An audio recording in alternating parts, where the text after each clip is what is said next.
श्री सत्यनारायण भगवान की जय। श्री सत्यनारायण व्रत कथा प्रथम अध्याय। एक समय की बात है, नैमिषारण्य तीर्थ में शौनकादि 88,000 ऋषियों ने श्री सूत जी से पूछा, हे प्रभु, इस कलयुग में वेद विद्या रहित मनुष्यों को प्रभु भक्ति किस प्रकार मिल सकती है तथा उनका उद्धार कैसे होगा। हे मुनि श्रेष्ठ, कोई ऐसा तप बताइए जिससे थोड़े समय में ही पुण्य मिले और मनवांछित फल भी मिल जाए। इस प्रकार की कथा सुनने की हम इच्छा रखते हैं। सर्वशास्त्रों के ज्ञाता सूत जी बोले, हे वैष्णवों में पूज्य, आप सभी ने प्राणियों के हित की बात पूछी है, इसलिए मैं एक ऐसे श्रेष्ठ व्रत को आप लोगों को बताऊंगा जिसे नारद जी ने लक्ष्मी नारायण जी से पूछा था और लक्ष्मीपति ने मुनि श्रेष्ठ नारद जी से कहा था। आप सब इसे ध्यान से सुनिए। एक समय की बात है, योगी राज नारद जी दूसरों के हित की इच्छा के लिए अनेकों लोकों में घूमते हुए मृत्यु लोक में आ पहुँचे। यहाँ उन्होंने अनेक योनियों में जन्मे प्रायः सभी मनुष्यों को अपने कर्मों द्वारा अनेकों दुखों से पीड़ित देखा। उनका दुख देख नारद जी सोचने लगे कि कैसा यत्न किया जाए जिसके करने से निश्चित रूप से मानव के दुखों का अंत हो जाए। इसी विचार पर मनन करते हुए वह विष्णु लोक में गए। वहाँ वह देवों के इस भगवान नारायण की स्तुति करने लगे, जिनके हाथों में शंख चक्र गदा और पद्म थे, गले में वरमाला पहने हुए थे। स्तुति करते हुए नारद जी बोले, हे भगवान, आप अत्यंत शक्ति से संपन्न हैं। मन तथा वाणी भी आपको नहीं पा सकती है।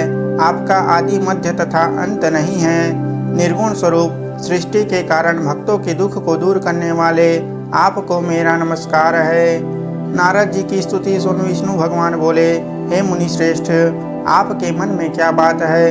आप किस काम के लिए पधारे हैं, उसे निसंकोच कहो। इस पर नारद मुनि बोले कि मृत्यु लोक में अनेक योनियों में जन्मे मनुष्य अपने कर्मों के द्वारा अनेकों दुख से दुखी हो रहे हैं। हे नाथ, आप मुझ पर दया रखते हैं तो बताइए कि वो मनुष्य थोड़े प्रयास से ही अपने दुखों से कैसे छुटकारा पा सकते हैं। श्री हरि बोले, हे नारद, मनुष्यों की भलाई के लिए तुमने बहुत अच्छी बात पूछी है। जिसके करने से मनुष्य मोह से छूट जाता है, वह बात मैं कहता हूँ, उसे सुनो। स्वर्गलोक व मृत्युलोक दोनों में एक दुर्लभ उत्तम व्रत है जो पुण्य देने वाला है। आज प्रेमवश होकर मैं उसे तुमसे कहता हूँ। श्री सत्यनारायण भगवान का यह व्रत अच्छी तरह विधान पूर्वक करके मनुष्य तुरंत ही यहाँ सुख भोग कर मरने पर मोक्ष को पाता है। श्री हरि के वचन सुन नारद जी बोले कि उस व्रत का क्या फल है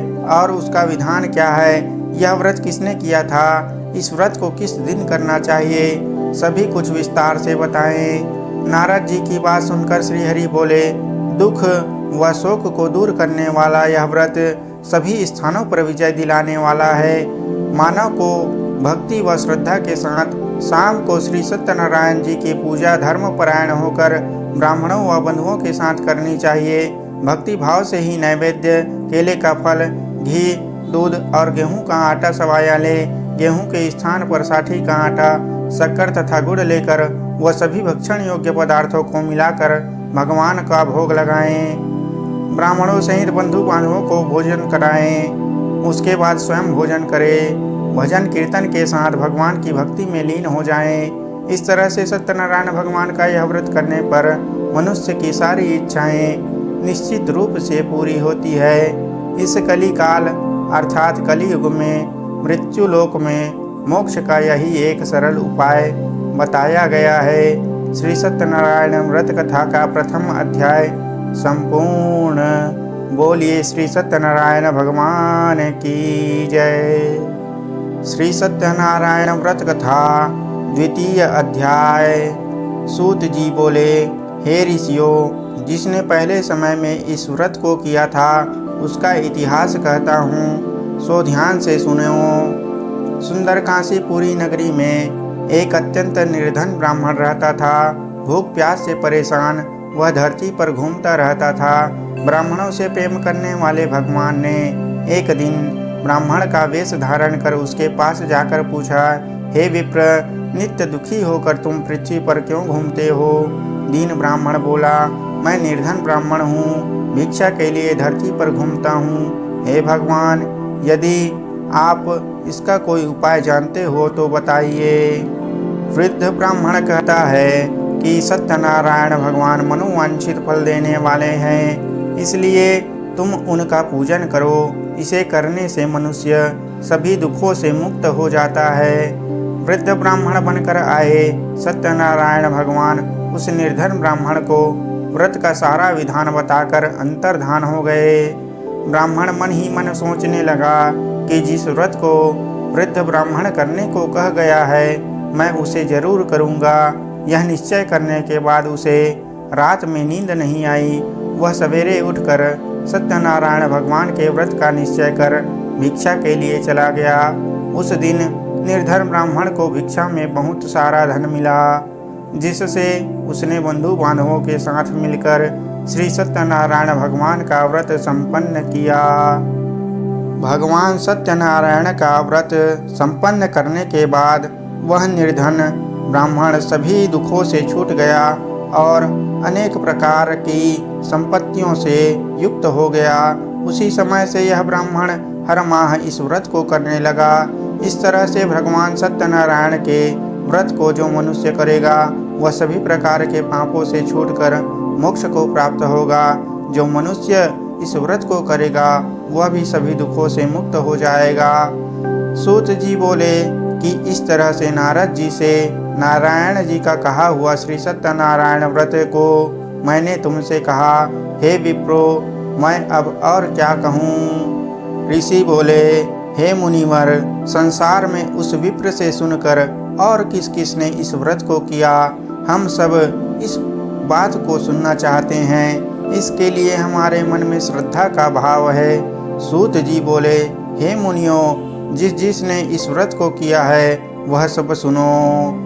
एक समय वही विप्र धन व ऐश्वर्य के अनुसार अपने बंधु बांधवों के साथ इस व्रत को करने को तैयार हुआ।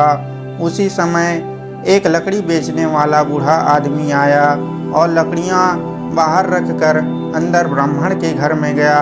प्यास से दुखी वह लकड़हारा उनको व्रत करते देख विप्र को नमस्कार कर पूछने लगा कि आप यह क्या कर रहे हैं तथा इसे करने से क्या फल मिलेगा, कृपया मुझे भी बताएं।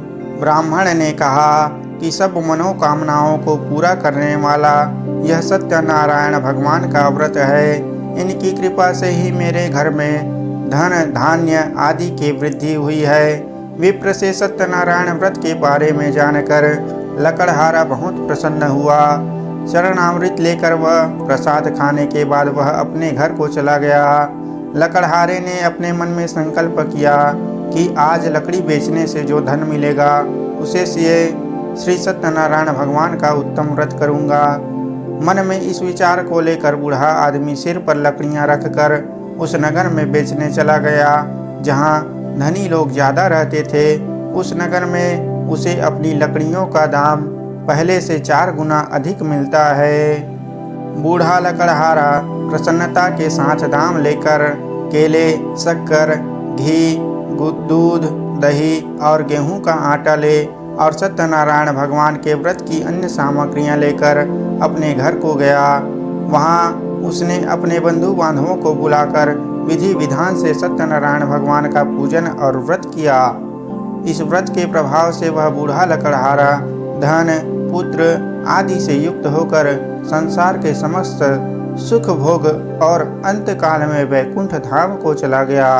श्री सत्यनारायण व्रत कथा का 2वां अध्याय संपूर्ण। बोलिए श्री सत्यनारायण भगवान की जय। श्री सत्यनारायण व्रत कथा 3 अध्याय। सूत जी बोले, हे श्रेष्ठ मुनियों, अब आगे की कथा कहता हूँ। पहले समय में उल्का मुख नाम का एक बुद्धिमान राजा था। वह सत्यवक्ता और जितेंद्रिय था। प्रतिदिन देव स्थानों पर जाता और निर्धनों को धन देकर उनके कष्ट दूर करता था। उसकी पत्नी कमल के समान मुख वाली तथा सती साध्वी थी। भद्रशिला नदी के तट पर उन दोनों ने श्री सत्यनारायण भगवान का व्रत किया। उसी समय साधु नाम का एक वैश्य आया। उसके पास व्यापार करने के लिए बहुत सा धन भी था। राजा को व्रत करते देखकर वह विनय के साथ पूछने लगा, हे राजन, भक्ति भाव से पूर्ण होकर आप यह क्या कर रहे हैं? मैं सुनने की इच्छा रखता हूँ, तो आप मुझे बताएं। राजा बोला, हे साधु, अपने बंधु बांधवों के साथ पुत्र आदि की प्राप्ति के लिए एक महाशक्तिमान श्री सत्यनारायण भगवान का व्रत व पूजन कर रहा हूँ। राजा के वचन सुन साधु आदर से बोला, हे राजन, मुझे इस व्रत का सारा विधान कहिए। आपके कथनानुसार मैं भी इस व्रत को करूँगा। मेरी भी कोई संतान नहीं है और इस व्रत को करने से निश्चित रूप से मुझे संतान की प्राप्ति होगी। राजा से व्रत का सारा विधान सुन व्यापार से निवृत्त होकर वह अपने घर चला गया। साधु वैश्य ने अपनी पत्नी को संतान देने वाले इस व्रत का वर्णन कह सुनाया और कहा कि जब मेरी संतान होगी तब मैं इस व्रत को करूँगा। साधु ने इस तरह के वचन अपनी पत्नी लीलावती से कहे। एक दिन लीलावती पति के साथ आनंदित हो सांसारिक धर्म में प्रवृत्त होकर सत्यनारायण भगवान की कृपा से गर्भवती हो गई। 10वें महीने में उसके गर्भ से एक सुंदर कन्या ने जन्म लिया। दिनों दिन वह ऐसे बढ़ने लगी जैसे कि शुक्ल पक्ष का चंद्रमा बढ़ता है। माता पिता ने अपनी कन्या का नाम कलावती रखा। एक दिन लीलावती ने मीठे शब्दों में अपने पति को याद दिलाया कि आपने सत्यनारायण भगवान के जिस व्रत को करने का संकल्प किया था उसे करने का समय आ गया है। आप इस व्रत को करिए। साधु बोला कि हे प्रिय, इस व्रत को मैं उसके विवाह पर करूँगा। इस प्रकार अपनी पत्नी को आश्वासन देकर वह नगर को चला गया। कलावती पिता के घर में रहकर दिनों दिन बड़ी होने लगी। साधु ने एक बार नगर में अपनी कन्या को सखियों के साथ देखा तो तुरंत ही दूत को बुलाया और कहा कि मेरी कन्या के योग्य वर देख कर आओ। साधु की बात सुनकर दूत कंचन नगर में पहुंचा और वहां देखभाल कर लड़की के सुयोग्य वणिक पुत्र को लेकर आया। सुयोग्य लड़के को देखकर साधु ने बंधु बांधवों को बुलाकर अपनी पुत्री का विवाह कर दिया। लेकिन दुर्भाग्य की बात ये कि साधु ने अभी भी श्री सत्यनारायण भगवान का व्रत नहीं किया। इस पर श्री भगवान क्रोधित हो गए और श्राप दिया कि साधु को अत्यधिक दुख मिले। अपने कार्य में कुशल साधु बनिया जमाई को लेकर समुद्र के पास स्थित होकर रत्नासारपुर नगर में गया। वहां जाकर दामाद ससुर दोनों मिलकर चंद्रकेतु राजा के नगर में व्यापार करने लगे। एक दिन भगवान सत्यनारायण की माया से एक चोर राजा का धन चुराकर भागा जा रहा था। उसने राजा के सिपाहियों को अपना पीछा करते देख चुराया हुआ धन वहां रख दिया जहां साधु अपने जमाई के साथ ठहरा हुआ था। राजा के सिपाहियों ने साधु वैश्य के पास राजा का धन पड़ा देखा तो वह ससुर जमाई दोनों को बांधकर प्रसन्नता से राजा के पास ले गए और कहा कि उन दोनों चोरों को हम पकड़ लाए हैं, आप आगे की कार्यवाही की आज्ञा दें। राजा की आज्ञा से उन दोनों को कठिन कारावास में डाल दिया गया और उनका सारा धन भी उनसे छीन लिया गया। श्री सत्यनारायण भगवान के श्राप से साधु की पत्नी भी बहुत दुखी हुई। घर में जो धन रखा था उसे चोर चुरा कर ले गए। शारीरिक तथा मानसिक पीड़ा व भूख प्यास से अति दुखी होकर अन्न की चिंता में कलावती एक ब्राह्मण के घर गई। वहां उसने श्री सत्यनारायण भगवान का व्रत होते देखा, फिर कथा भी सुनी व प्रसाद भी ग्रहण करके रात को घर वापस आई। माता ने कलावती से पूछा कि हे पुत्री, अब तक तुम कहाँ थी व तेरे मन में क्या है? कलावती ने अपनी माता से कहा, हे माता, मैंने एक ब्राह्मण के घर में श्री सत्यनारायण भगवान का व्रत होते हुए देखा है। कन्या के वचन सुन लीलावती भगवान के पूजन की तैयारी करने लगी। लीलावती ने परिवार व बंधुओं सहित सत्यनारायण भगवान का पूजन किया और उनसे वर मांगा कि मेरे पति तथा जमाई शीघ्र घर आ जाए। साथ ही यह भी प्रार्थना की कि हम सबका अपराध क्षमा करे। श्री सत्यनारायण भगवान इस व्रत से संतुष्ट हो गए और राजा चंद्रकेतु को सपने में दर्शन देकर कहा, हे राजन, तुम उन दोनों वैश्यों को छोड़ दो और तुमने उनका जो धन लिया है उसे वापिस कर दो। अगर तुमने ऐसा नहीं किया तो मैं तुम्हारा धन, राज्य व संतान सभी को नष्ट कर दूंगा। राजा को यह सब कहकर भगवान अंतर्धान हो गए। प्रातःकाल सभा में राजा ने अपना सपना सुनाया। फिर बोले कि वणिक पुत्रों को कैद से मुक्त कर सभा में लाओ। दोनों ने आते ही राजा को प्रणाम किया। राजा मीठी वाणी में बोला, हे महानुभावो, भाग्यवश ऐसा कठिन दुख तुम्हें प्राप्त हुआ है, लेकिन अब तुम्हें कोई भय नहीं है। ऐसा कहकर राजा ने उन दोनों को नए वस्त्राभूषण भी पहनाए और जितना धन उनका लिया था उससे दुगुना धन वापिस कर दिया। दोनों वैश्य अपने घर को चल दिए। श्री सत्यनारायण व्रत कथा का तृतीय अध्याय संपूर्ण। बोलिए श्री सत्यनारायण भगवान की जय। श्री सत्यनारायण व्रत कथा चतुर्थ अध्याय। सूत जी बोले, वैश्य ने मंगलाचार कर अपनी यात्रा आरंभ की और अपने नगर की ओर चल दिए। उनके थोड़ी दूर जाने पर एक दंडी वेशधारी श्री सत्यनारायण ने उनसे पूछा, हे साधु, तेरी नाव में क्या है? अभिमानी वणिक हंसता हुआ बोला, हे दंडी, आप क्यों पूछते हो? क्या धन लेने की इच्छा है? मेरी नाव में तो बेल व पत्ते भरे हुए हैं। वैश्य के कठोर वचन सुनकर भगवान बोले, तुम्हारा वचन सत्य हो। दंडी ऐसे वचन कहकर वहां से दूर चले गए। कुछ दूर जाकर समुद्र के किनारे बैठ गए। दंडी के जाने के बाद साधु वैश्य ने नित्य क्रिया के पश्चात नाव को ऊंची उठते देखकर अचंभा माना और नाव में बेल पत्ते आदि देखकर वह मूर्छित होकर जमीन पर गिर पड़ा। मूर्छा खुलने पर वह अत्यंत शोक में डूब गया। तब उसका दामाद बोला कि आप शोक न मनाएं, यह दंडी का शाप है, इसलिए हमें उनकी शरण में जाना चाहिए, तभी हमारी मनोकामना पूरी होगी। दामाद की बात सुनकर वह दंडी के पास पहुंचा और अत्यंत भक्ति भाव से नमस्कार करके बोला, मैंने आपसे जो जो असत्य वचन कहे थे उनके लिए मुझे क्षमा दे। ऐसा कहकर महान शोकातुर होकर रोने लगा। तब दंडी भगवान बोले, हे वणिक पुत्र, मेरी आज्ञा से बार बार तुम्हें दुख प्राप्त हुआ है, तुम मेरी पूजा से विमुख हुआ। साधु बोला, हे भगवान, आपकी माया से ब्रह्मा आदि देवता भी आपके रूप को नहीं जानते, तब मैं अज्ञानी कैसे जान सकता हूँ? आप प्रसन्न होइए, अब मैं सामर्थ्य के अनुसार आपकी पूजा करूँगा। मेरी रक्षा करो और पहले के समान नौका में धन भर दो।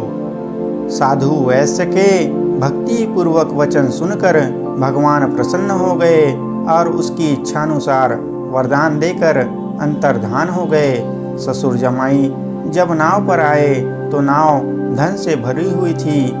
फिर वहीं अपने अन्य साथियों के साथ सत्यनारायण भगवान का पूजन कर अपने नगर को चल दिए। जब नगर के नजदीक पहुँचे तो दूत को घर पर खबर करने के लिए भेज दिया। दूत साधु की पत्नी को प्रणाम कर कहता है कि मालिक अपने दामाद सहित नगर के निकट आ गए हैं। दूत की बात सुनकर साधु की पत्नी लीलावती ने बड़े हर्ष के साथ सत्यनारायण भगवान का पूजन कर अपनी पुत्री कलावती से कहा कि मैं अपने पति के दर्शन को जाती हूँ, तू कार्य पूर्ण कर शीघ्र आ जा। माता के ऐसे वचन सुनकर कलावती जल्दी में प्रसाद छोड़कर अपने पति के पास चली गई। प्रसाद की अवज्ञा के कारण श्री सत्यनारायण भगवान रुष्ट हो गए और नाव सहित उसके पति को पानी में डुबो दिया। कलावती अपने पति को वहां न पाकर रोती हुई जमीन पर गिर गई।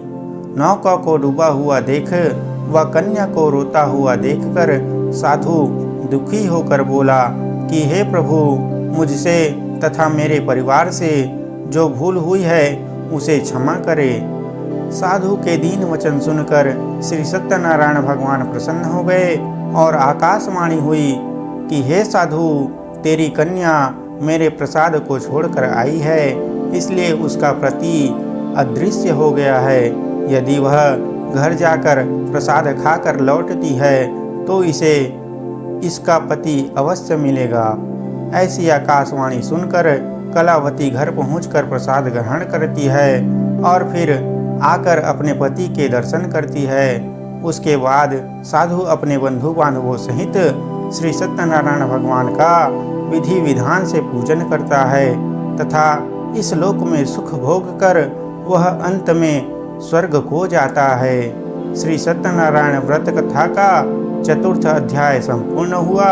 बोलिए श्री सत्यनारायण भगवान की जय। श्री सत्यनारायण व्रत कथा 5म अध्याय। सूत जी बोले, हे ऋषियों, मैं और भी एक कथा सुनाता हूँ, उसे भी ध्यान पूर्वक सुनो। प्रजा पालन में लीन तुंगध्वज नाम का एक राजा था। उसने भी भगवान का प्रसाद त्याग कर बहुत ही दुख सहन किया।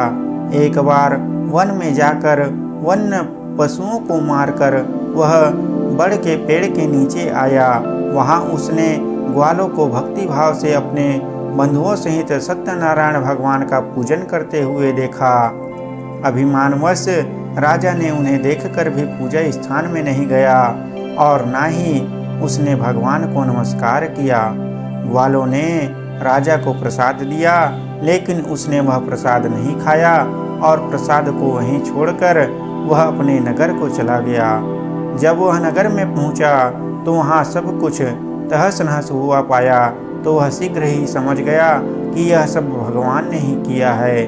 वह दोबारा ग्वालों के पास पहुंचा और विधि पूर्वक पूजा करके प्रसाद खाया तो श्री सत्यनारायण भगवान की कृपा से सब कुछ पहले जैसा हो गया।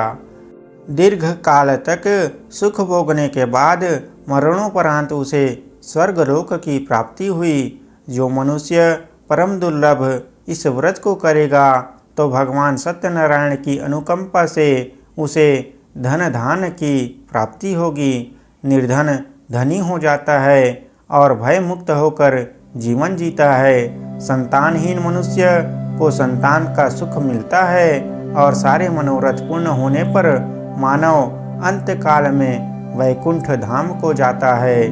सूत जी बोले, जिन्होंने पहले इस व्रत को किया है, अब उनके दूसरे जन्म की कथा कहता हूँ। वृद्ध सतानंद ब्राह्मण ने सुदामा का जन्म लेकर मोक्ष की प्राप्ति की।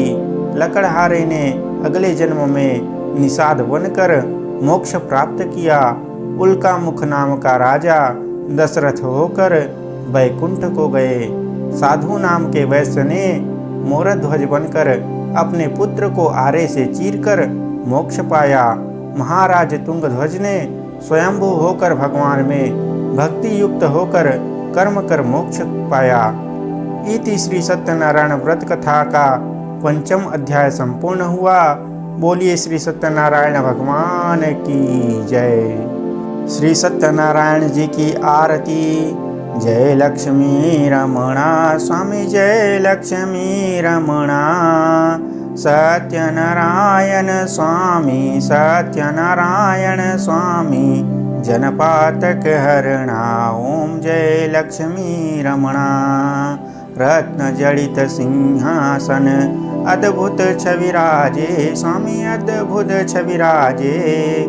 नारद करत निरंजन, नारद करत निरंजन, घंटा ध्वनि बाजे। ओम जय लक्ष्मी रमणा। प्रकट भये कलिकारण, द्विज को दरस दियो, स्वामी द्विज को दरस दियो।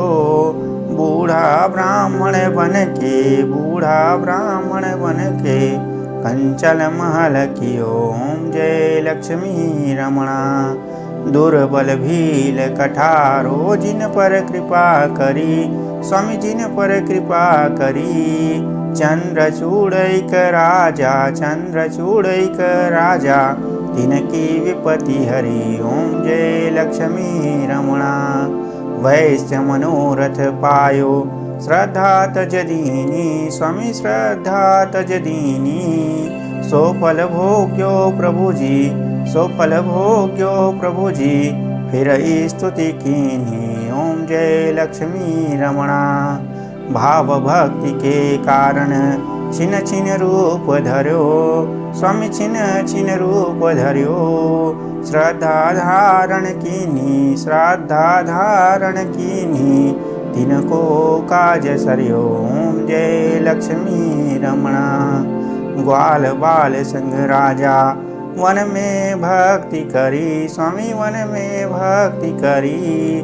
मन वांछित फल दीन्हो, मन वांछित फल दीन्हो, दीन दयाल हरि। ओम जय लक्ष्मी रमणा। चढ़त प्रसाद सवायो कदली फल मेवा। स्वामी कदली फल मेवा। धूप दीप तुलसी से, धूप दीप तुलसी से, राजी सत्य देवा। ओम जय लक्ष्मी रमणा।